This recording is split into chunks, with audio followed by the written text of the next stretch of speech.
Hey guys, welcome to another episode of Bikini in the Brain. I'm here with the lovely Ashley Kaltwasser, who's just a few weeks away from competing again. It's been too long of an off season for her. It has been. It's been a long time, but I'm ready to hit the stage again. Hopefully it hasn't been too long. Hopefully they still remember who I am, and hopefully I'm not forgotten yet. So. Yeah, 8 weeks or so. It's going to be rough for them to remember you. So we have, I think we have a really good topic today because it is kind of goes into, that as well. And basically our topic today is what is bodybuilding? What the heck is it, bro? What is bodybuilding? What the heck is it? And I think, obviously we all know what bodybuilding is, but it more so like what goes behind it, what do you actually need, what's the mindset, what's the commitment, what should your expectations be for doing this and doing it the way that a lot of people say they want to do it, because that's what I find doesn't line up the most is what people say they want and what they're willing to do. I agree with that. Yeah, that's the hard part. So yeah, I mean, a lot of people just think that you work out for 2 weeks, throw on some grease, maybe hit the tanning bed a few times, and step on stage, but there's way more to it than that. All I'm focusing on right now is oil and tan. Oil and tan. Oil and tan. That's my primary focus for 22.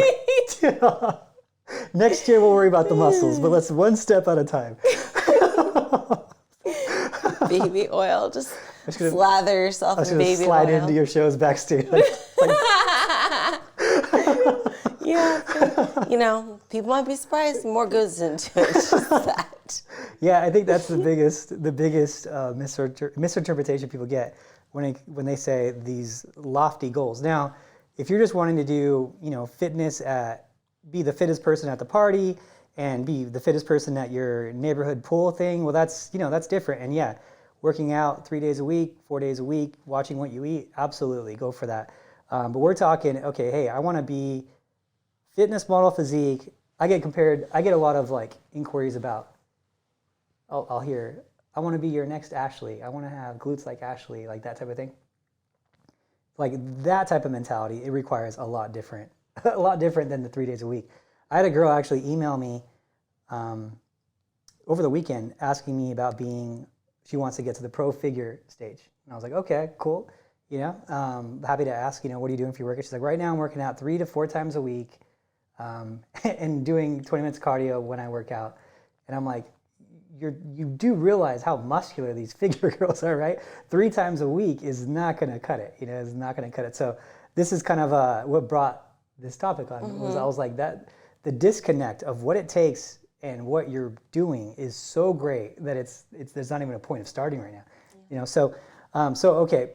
I think going into that, just right out the bat, is how many times a week are you working out, and what are your, I guess, personal expectations for yourself? So I'm working out right now, I would say 6, sometimes 7 days a week, but right now my cardio is about 3 days a week. But as I get closer to a show, and depending on how lean I am, the intensity definitely increases, right?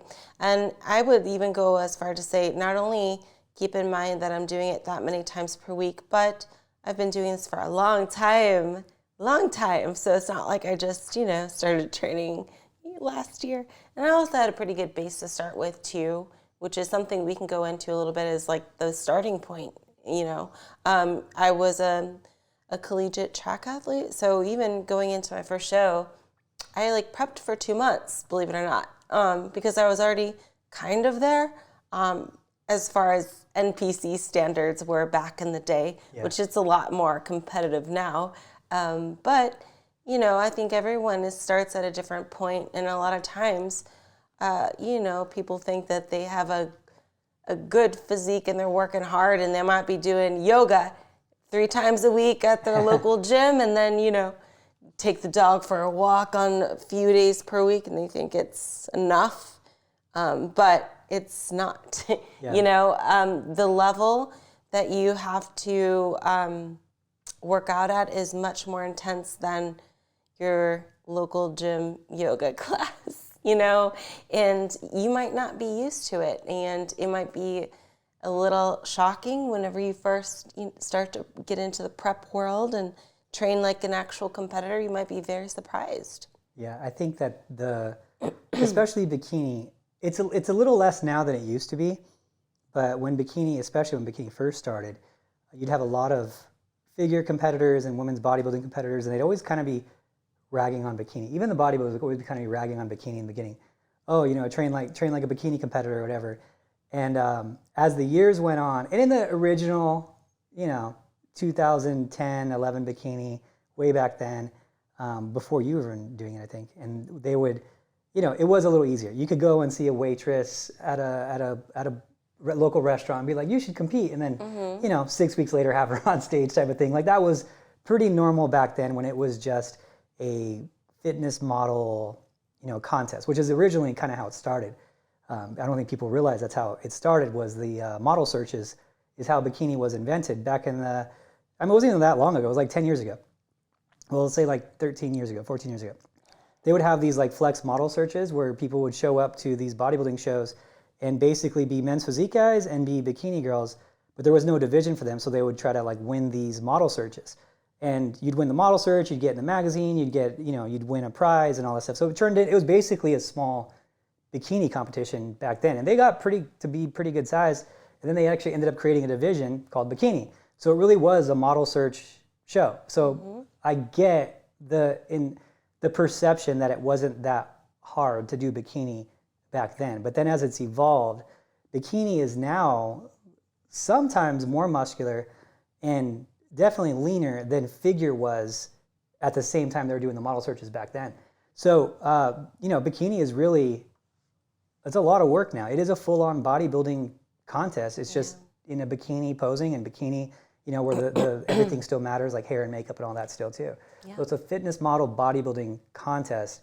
And when I get bodybuilders that rag on bikini girls now, or men's physique guys that rag on bikini now, I'm like, you would crumble if you did a bikini competitor's workout, like a high-level bikini competitor's workout. You would crumble, because it's not that it's so much more intense than yours. It's the same level of intensity. It's just different exercises. But get under a glute bridge 3 times a week. Do glute kickbacks 3 times a week. Do all these things repetitively all year, all the time, similar workouts, and then let's see where you're at 9 months from now, getting under that glute bridge on a Friday, the 3rd time that week. Like, it's not an easy workout in the same level of intensity, but the mindset too, like the strong mind you have to be doing repetitive movements with limited options all the time for years on end.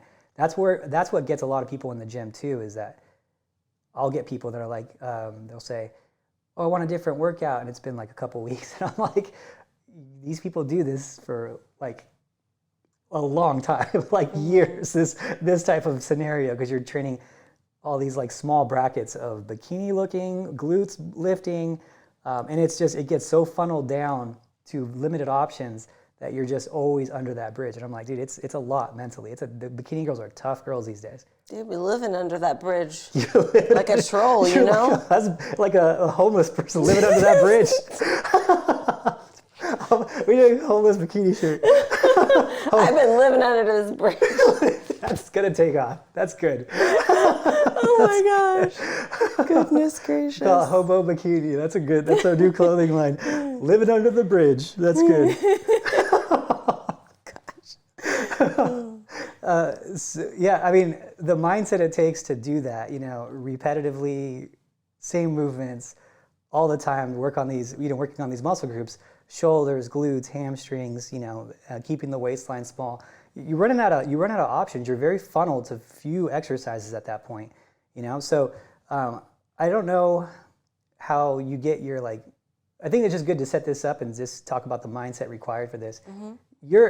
It's so nice to have this podcast. Sometimes I think about it, because there really isn't a better resource than you for that, because you've passed the test of time of being able to have the mindset. I think the longest. I think there's some bodybuilders too, but in bikini, I would say for sure you're one of the very few who've done it. I don't know the other ones who have. Ronnie Coleman was the only other one where I was like, his mindset is so strong, where he doesn't cheat on his diet, and it's so crazy for him to even think about cheating on his diet that it doesn't make sense. So I don't know how you get to that point, but talking about the mindset required for the lifting part of it, how have you maintained that? I think it's like a habit at this point because I've been working out literally my entire life. And I'm not just saying JV volleyball kind of workouts, no. I've been going hard, since I was a tot. Since I was a wee tot. About knee high, okay? I was in gymnastics very young. And even in gymnastics class, you know how long our practices would last? 4 hours. Dang. Yeah, 4 hours. That's crazy. Yeah. So that happened like 4 times a week for 4 hours. And that was like after school too. So it made it really, and then in track, in high school, I would do track practice and then I would go to the gym after that. And then in college, track was exceptionally difficult, really hard practices because we had 2 days and not on your own time either. It's like, one was at 6 a.m. and then the other one was after classes at like 2 p.m. So it was hard. So I think like making it just a habit at this point. I don't even think about it. I don't even dread it. So you know what I mean? Do it enough where it becomes a habit. Yeah, I mean, I do it enough till it becomes a habit. And I guess the only one thing I do kind of get bored with sometimes is cardio.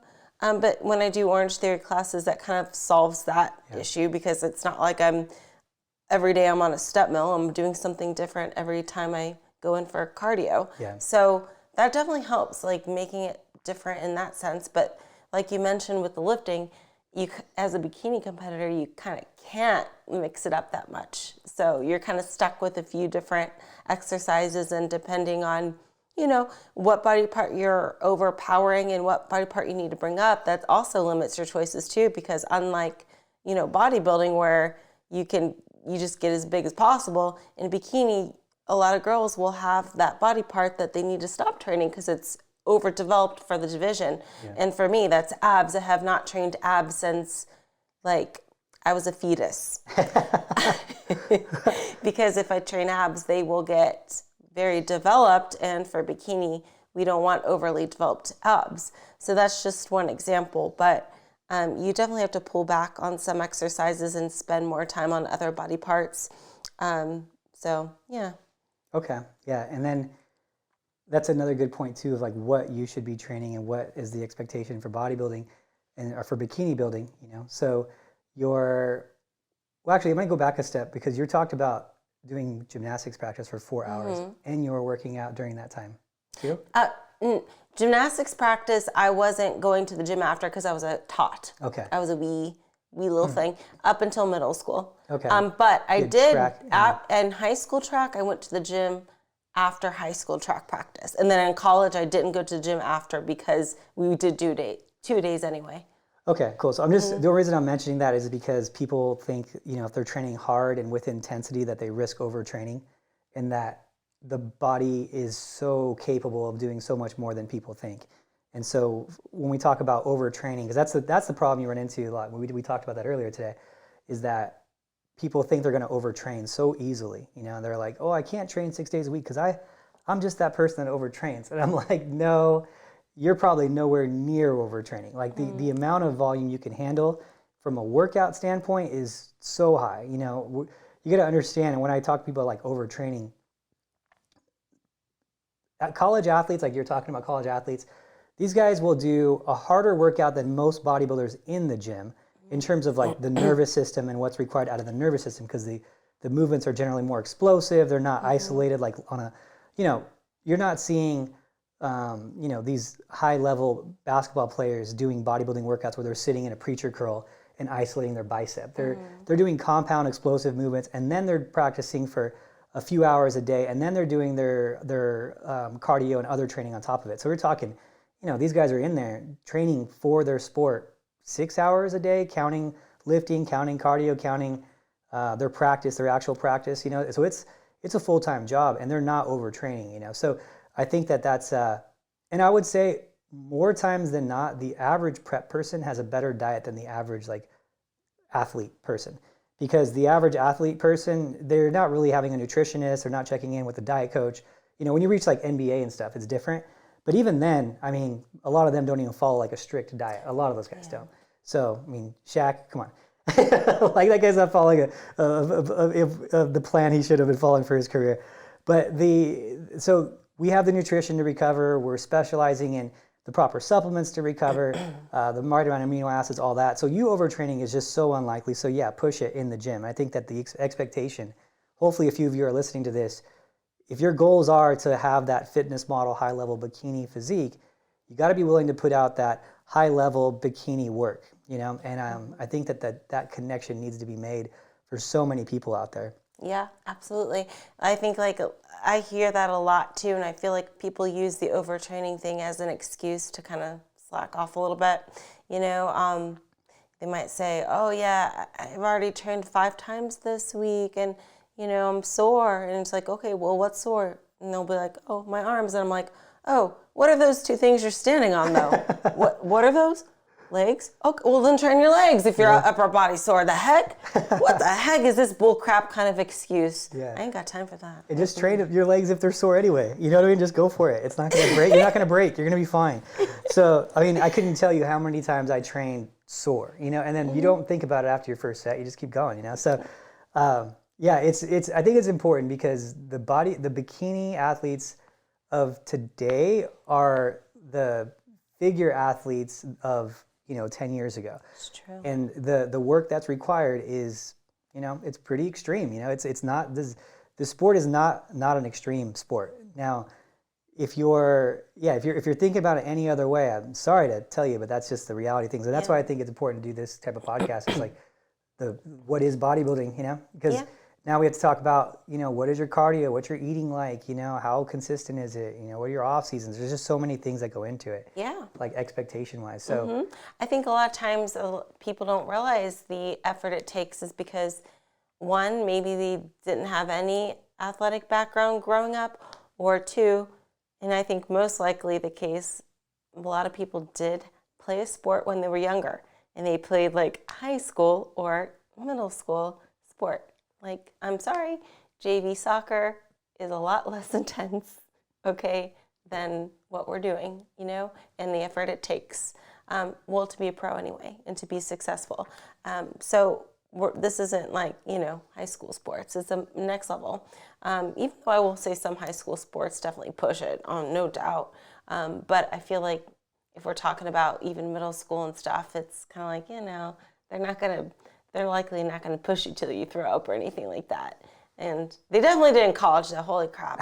I have nightmares about 400-meter repeats. It's difficult. And I will say college track was much harder than my training now. However, what's harder now and what I think most people struggle with is the nutrition, the diet. Yeah. We are a lot more strict than other sports are, and that's something you kind of have to adapt to. I think if you ask like 10 people, what's more difficult, training or diet? 9 times out of 10, they're going to say it's the diet, you know? That's what really gets to them. Yeah, the diet's the hardest part. And I think that the thing about our sport, which is different than other sports, is, playing, let's say, high-level hockey or something, right? You have to train really, really hard for that. You practice, a couple hours a day. You train off-ice drills, you train off-ice weight training. So you're training, for it like 3 hours a day, and it's like a lot, and it's a lot on you. But that's it. The nutrition, we don't really talk about it. You just eat healthy, and then you still have your pizza and stuff with your friends every now and then. It doesn't really matter that much because it doesn't matter what you look like. It doesn't matter how you perform. But then when you talk about bikini or bodybuilding, it is from when you wake up to when you go to sleep, and even while you sleep, you got to make sure you're getting enough sleep. And that's the hard part, is there's no breaks. It's not like you can do, you get a rest period from bodybuilding. You don't get a rest period from bodybuilding while you're in prep. It is 100% all the time. And that's where people, kind of fail, is that part. Is usually, obviously in their off seasons is where most people fail. But even in prep, people are just like, man, it's so much. I'm like, yeah, you're trying to find what you're made of and getting the best you that you could possibly create. And it's a 24/7 project. And I think that the expectation of that is was overwhelming to some, and some can answer the call and then they find out what they're made of. And I think that it's so cool too, because it's such a learning experience about your own personal, like what you're capable of, you know? And I think that's the coolest part of it. Because it's like, as soon as you do a couple of them, then it becomes kind of habit, it becomes kind of easy. But the first ones, man, the expectations and what you got to do, it's like, man, it's tough, you know? Yeah. So. Definitely. Yeah, it's definitely a 24/7 commitment. And I think a lot of people want to give like 80%. You got to give 100%. You can't be like, oh, 5 days out of the week I'm going to eat healthy, and then 2 days I'm just going to eat whatever and go out with my friends, and you know, it doesn't work like that. Yeah. You can definitely backtrack a lot of your progress by, you know, a few days of eating like crap. Yeah.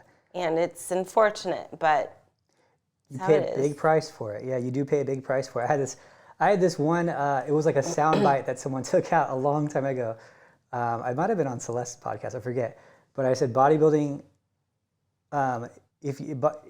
for bodybuilding, you need to put 100% of the effort 100% of the time.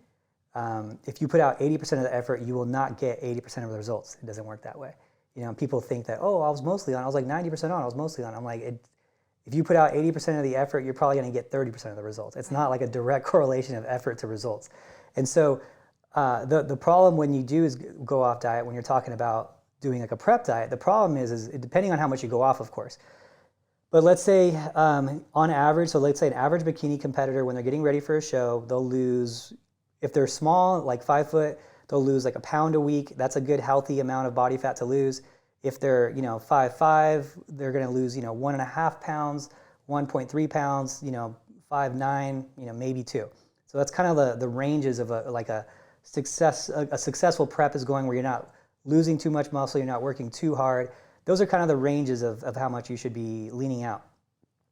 So if you lose, let's say, 1.5 pounds, you're right in the middle. You lose 1.5 pounds a week, and then 1 week you go off the rails and you put on 3 pounds, 4 pounds, which happens very fast when you're in the depth of prep, and then you just eat kind of bad because you haven't reversed right.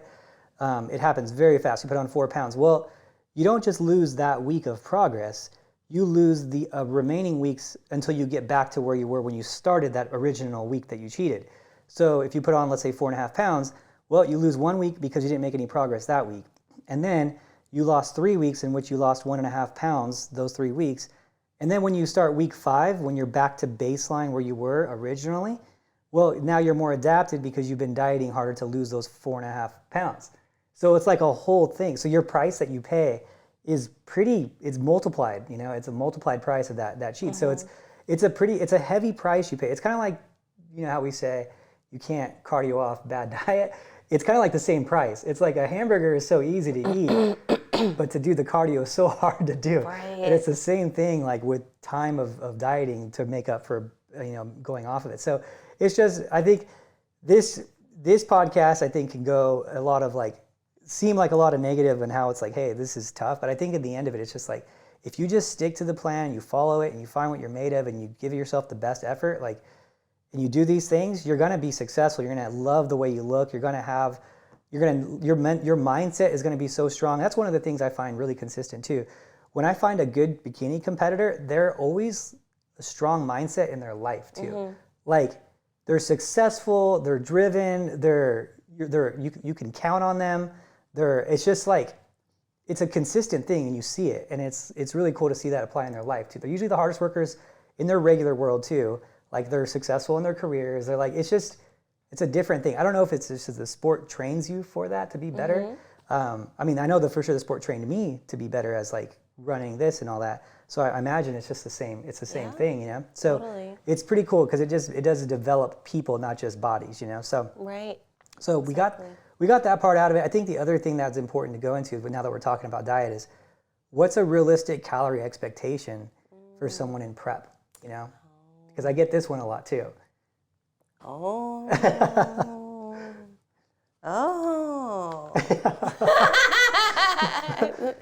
I was making it dramatic. I'm sorry. Dramatic. I was making it dramatic. Ashley doesn't see calories. She hasn't seen a calorie since the beginning of last season. Just air, sometimes water. Ice cubes, but we'll do Mio water flavored ice cubes, and that's the diet. Oh gosh, it's a joke, guys. It's a joke. You know, with the calories, it's kind of hard to say because we're all quite different with how many we can handle. I would say for me, I'm about like on maintenance, like 1,500. Last time I checked, which was a few years ago, so maybe it's less, but I seem to be okay with 1,500 and I can maintain my physique. You know, but if I'm trying to cut, obviously I have to go below that. And I know you have some clients that are much higher than that, and maybe even some that are lower. But I think like it's tricky to kind of just put out there what you should be eating if you haven't worked with somebody and you don't know their settings yet, you know? I think that's the important thing to discuss is, so when I go into a prep with someone and I'm trying to figure out their diet plan, I throw out any of the numbers. I just throw out any preconceived notions of how many calories someone should eat, right? And that's how I don't have that many clients, but right now I have 4 girls. I have 4 girls that just crossed over the 4,000 calorie mark while staying lean. And these are bikini girls. They're bikini girls, which is crazy, right? And you know, and I work with like 40 people. So it's like 10% of my people right now are over 4,000 calories that weigh less than 130 pounds. So it's pretty nuts when you think about it. But the only way we get there is by just saying whatever your body says to do is what we're going to do. And that's it. There's no, if it says you need less, then you need less. If it says you need more, then you need more. And, you know, sorry if you get sick of eating, which does suck. I will say anyone that gets over 3,000 calories, like female wise, it's not as fun as it sounds. It sounds fun. The girls that are eating 4,000 calories, I can promise you, I talk to them and they're going to be like, this kind of sucks. They'd rather be dieting at that point, which is really nice because after a certain point of them eating 4,000 calories in the off season and staying lean while doing it, they're like, can we just prep so I could just diet and eat less? Because they're just like, I just want to prep. So sick of eating food. But I think one of the things that people have a real hard time understanding is, I mean, I had a girl who said her coach was starving her. And I was like, well, how many calories were you eating? And she was like, 1,700. And I was like, what are you talking about? What do you think you're doing here? You know what I mean? 1,700 is like, that's a very normal amount for someone to be starting like phase 1 in prep in, you know, 1,700, 1,500. Like it just depends on, you know, what she weighed and whatnot too. She was a smaller person. So I was like, that's a very realistic like prep. Like, I don't know what you're talking about. She also said she was doing too much cardio and she was doing like working out 3 to 5 days a week. And I was like, that's your expectations. And this is another reason why I did these podcasts is the expectations are so far disconnected from what it actually takes that you guys say, hey, no, you're going to work hard. 1,700 calories is a very normal amount. Very, very often you'll get down to the 1,200 calorie marker for competitors trying to get to that ultra stage lean. And if anyone's telling you that you're not going to get down to those calories, you might not. You might be one of those people that don't. But anyone saying that you should never do that, I would say look at their resume on how they're producing at the high levels. You'll get a lot of like nutrition scientists and stuff say, you shouldn't need to get below, you know, 1,500 calories ever. You know, if someone's doing that to you, they're crushing you. Or like, well, you haven't won a pro show ever in your entire career. So why are you the expert, right? And so you have to look at those things and say, you know, okay, well, for the regular person who's trying to rock the pool like we talked about, I would agree with that. There's no reason for them to have to, you know, get that low. But for when we're trying to look like a statue, you know, you're not supposed to look like that. So it's gonna get hard. I very rarely get someone under 1,200 calories. I mean, there's been years where I didn't get anyone under 1,200 calories. You know, typically I won't even go below 11 now. Like 11 is like, you know, someone's really, maybe they had a bad off season and we have a limited amount of time. You know, but I've never gone under 1,000, you know, and I know that there's girls out there that do. I'm not saying there's anything wrong with it. You know, I don't prefer it. I don't think it's the healthiest thing. It's hard to get, you know, it's hard to be healthy at that calorie range, but you know, this sport is a tough sport and there's some people that have to go there. Not a fan of it. I hope to prevent it. And the way you prevent it is have good off seasons, you know, try to reach your metabolic capacity in the off season. Try to get to be one of those girls that is able to eat 4,000 calories. Now that's going to be very few people, I will say that, but try to see where your capacity stops. And the capacity is basically how many calories can I eat in the off season without gaining body fat? What can I get that up to with having low amounts of cardio? And then as soon as you reach that number, where if you add a couple hundred calories more, you just start gaining body fat, then you know you went too far. So that's how they've gotten to 4,000. We're not just being stupid and bulking. That's their capacity. They're close to that range. I mean, at one point we had Sam over 5,000. It was crazy. It was, yeah. It's a big grocery bill, guys. It's a big grocery bill. 1,000 calorie meals per day. It's crazy. Like, I wouldn't do that right now. I don't think that would fit for me. How would I put that in my stomach and it would stay there? It's brutal. That's a lot of food. Like, I can't eat that. I don't have that big of an appetite. I had a girl that went up to almost there, and she was a bikini girl. That's the only bikini girl I've gotten to like 5,000. Maybe there's been others. I just can't think.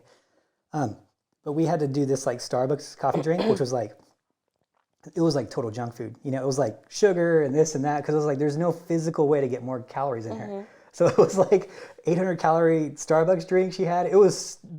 She said she loved it. I was like, hey, good for you. If you can, that's some of our calories. And at a certain point, when you have so much food in you, there's a certain point where you've reached all of your minimums. You reached your minimum fat intake, you reached your minimum protein intake, and anything now is just past that point.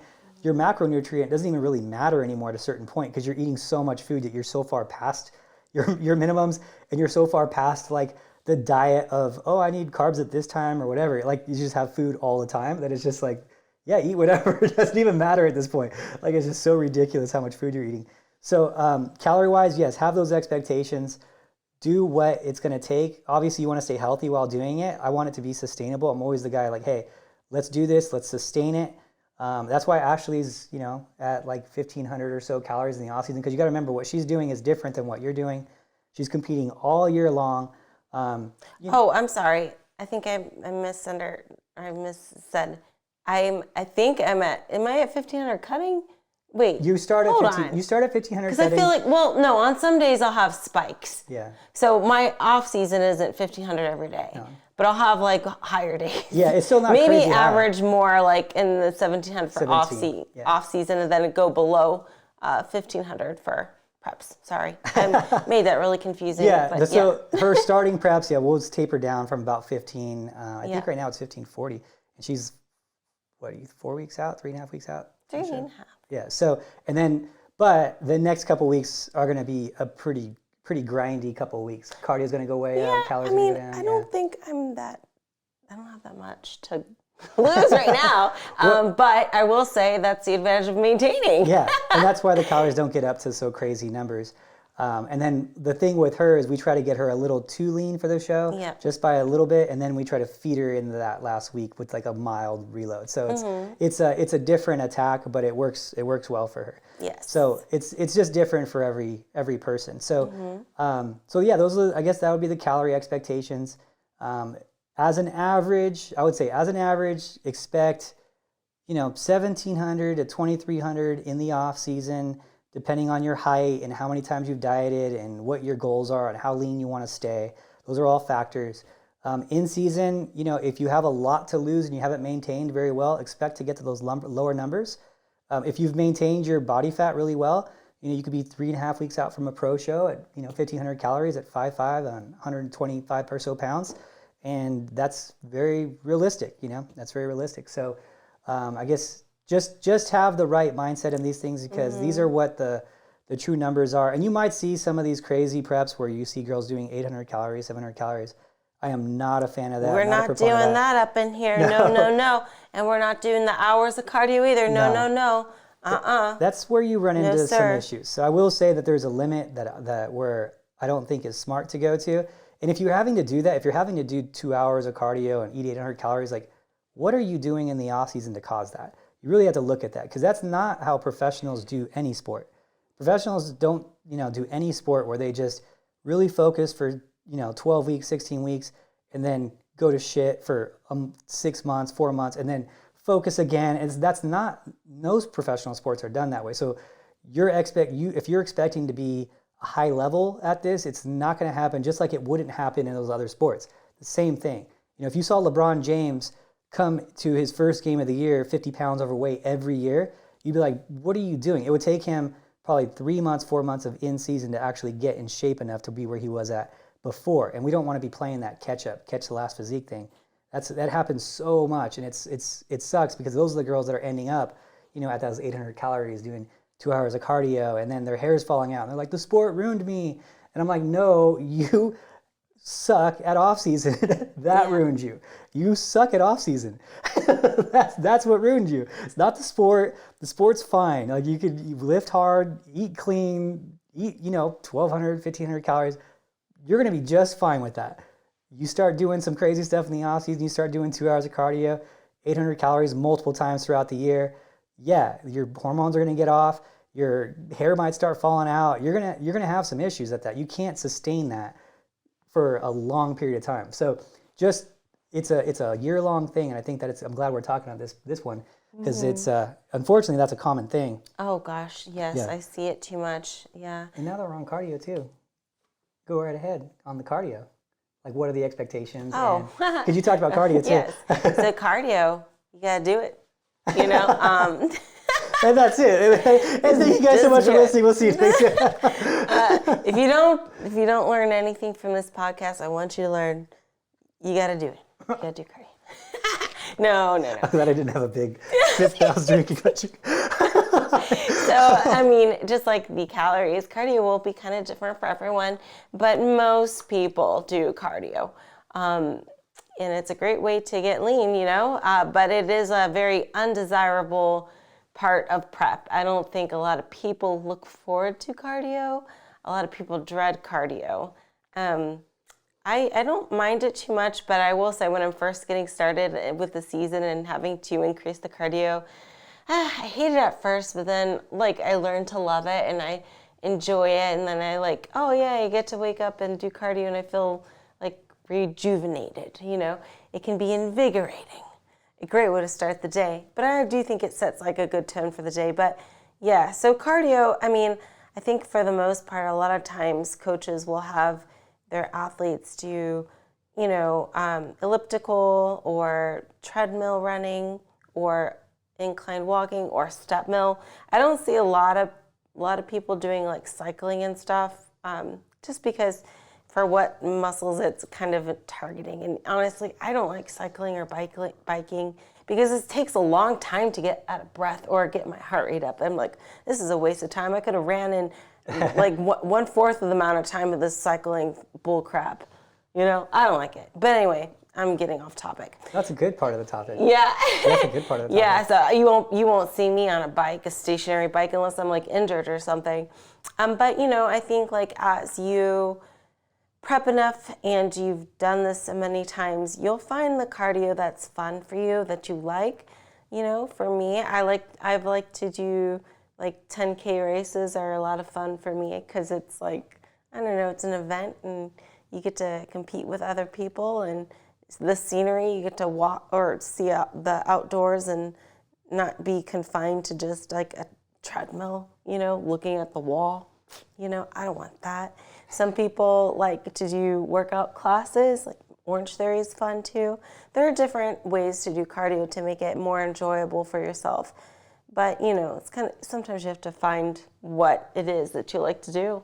I know you were doing some hockey for cardio at one point. I liked that a lot. Yeah. Yeah.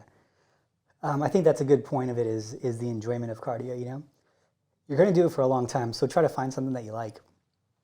You're going to probably end up doing, 45 minutes or so for prep towards the end of prep. I try not to get to 45 minutes towards the end of prep.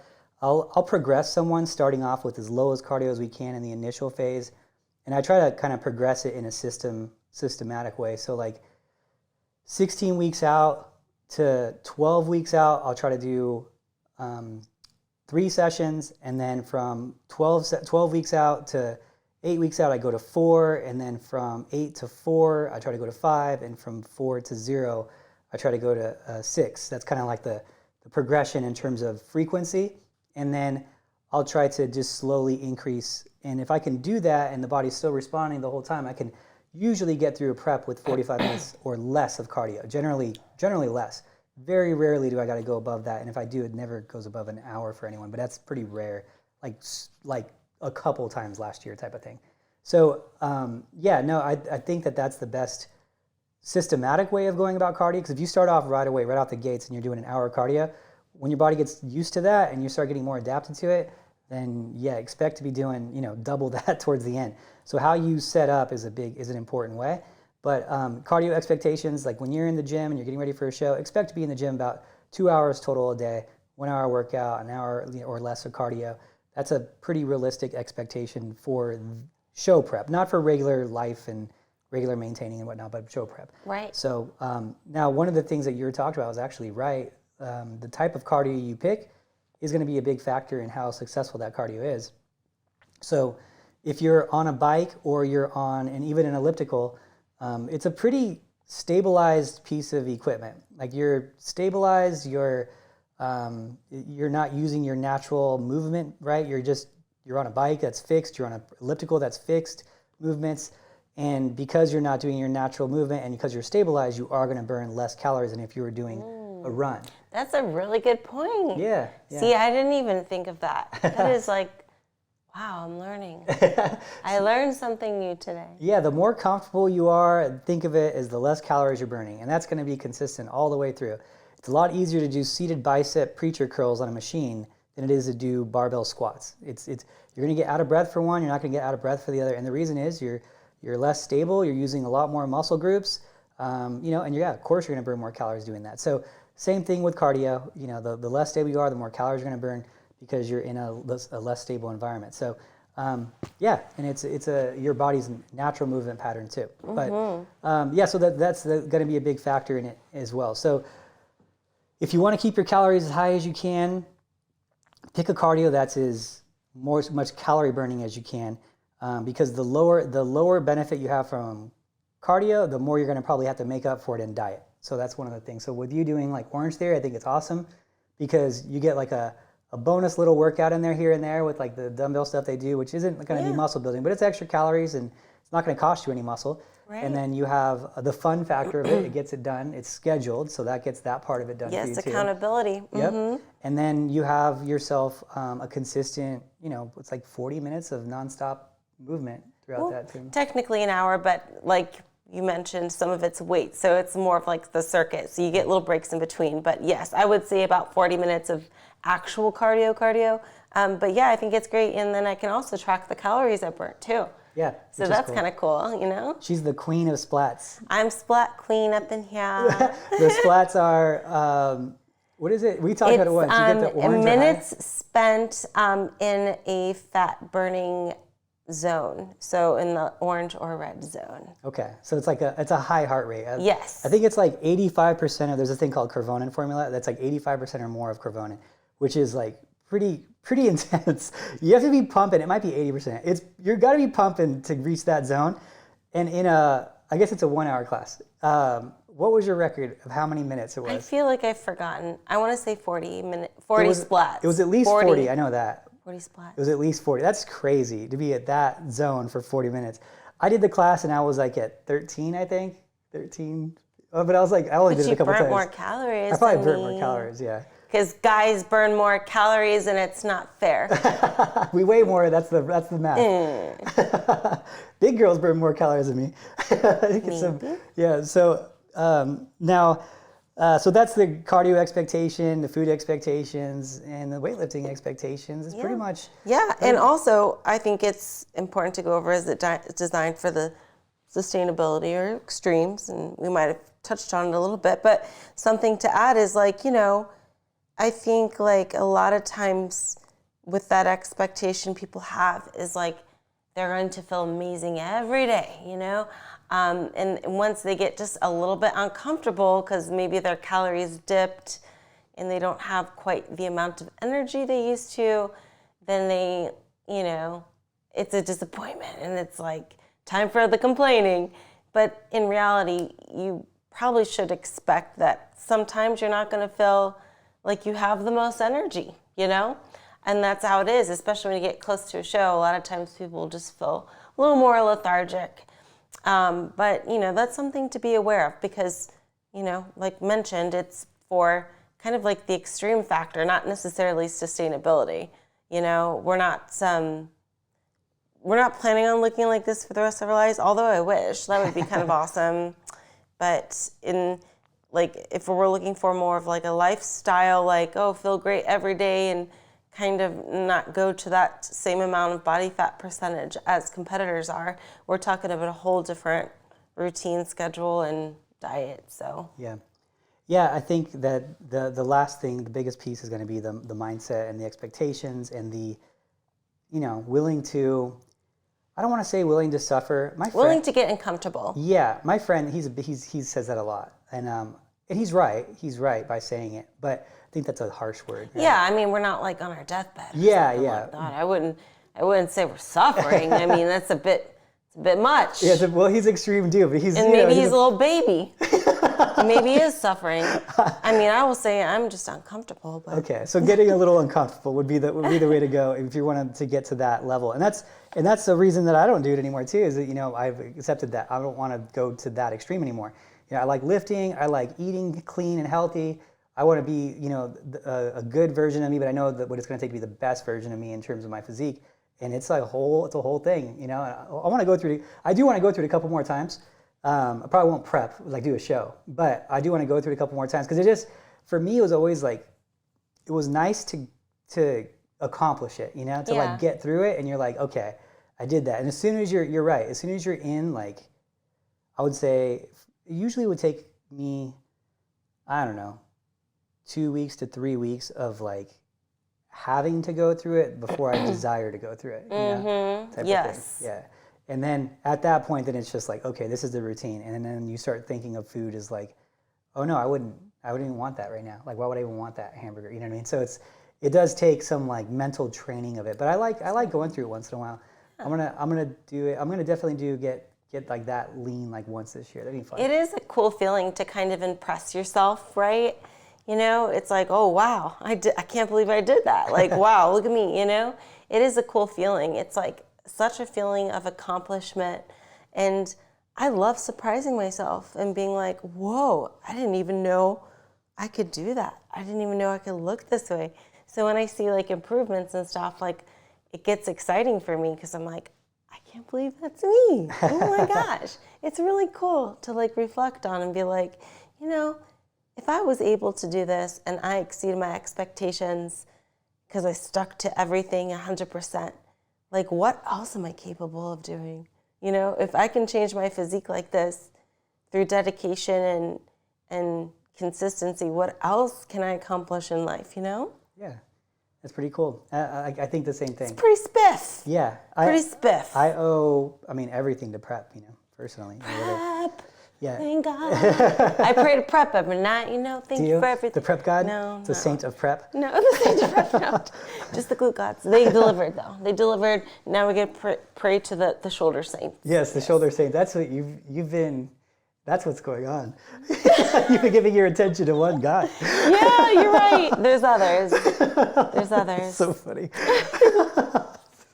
So I guess with that, is that our podcast for today? Yeah. I guess that's a podcast. So we have some. We're gonna be doing some upgrades around the gym too. Let us know. It's an idea. It's not set in stone, but we're thinking about doing these like live on a weekly. It'll be on like a weekly basis where we have a computer. We can kind of talk to you guys and answer some brief questions throughout it. Is that something you guys would want? Is it something you'd be able to do? We're going to do it probably on Mondays when we shoot our podcast. I would like that. So hopefully you guys will tune in. So if we do it, would you guys tune in and watch it? Yeah. Let us know. Tune in? We're going to try to redo a bunch of things at the prep center here and get a new podcast room built and a whole bunch of things. It's going to take a couple months, so it's going to take a little while. So hold your horses. Yeah. There's some construction that needs to take place for that to happen. So, but anyway. Another cool thing is, guys, if you're in the Las Vegas area, we have our posing class that's going to start up again soon. Oh my Free to everyone. Finally. Yes, it is. I'll be there. Yeah, I'm so happy that you're there too. It's going to be on the 22nd, Saturday. It's going to be 10 a.m. We'll have a beginner and an advanced, or beginner and regular, I guess you'd say, or someone who's done shows class, doesn't need to be advanced. So we'll have two separate rooms for it. We'll use the other room for it too. And it's going to be, we'll have them probably this year once a month, twice a month, something like that. Not every week, but come see us. We'd love to see you. It's free for everyone, no matter what team you're from. You have to be a participant. No boyfriends coming in and looking at the girls. It's always so weird when someone brings like their boyfriend because they're not there with any bad intentions. But It's just awkward, right? Well, the other girls are there too, not just their Yeah. girlfriend. So I'm like, hey, you got to be a participant because the comfort of everyone. But yeah, other than that, guys, hopefully we'll see you soon in Vegas. But if not, we'll see you next week and talk to you later. Toodly doos.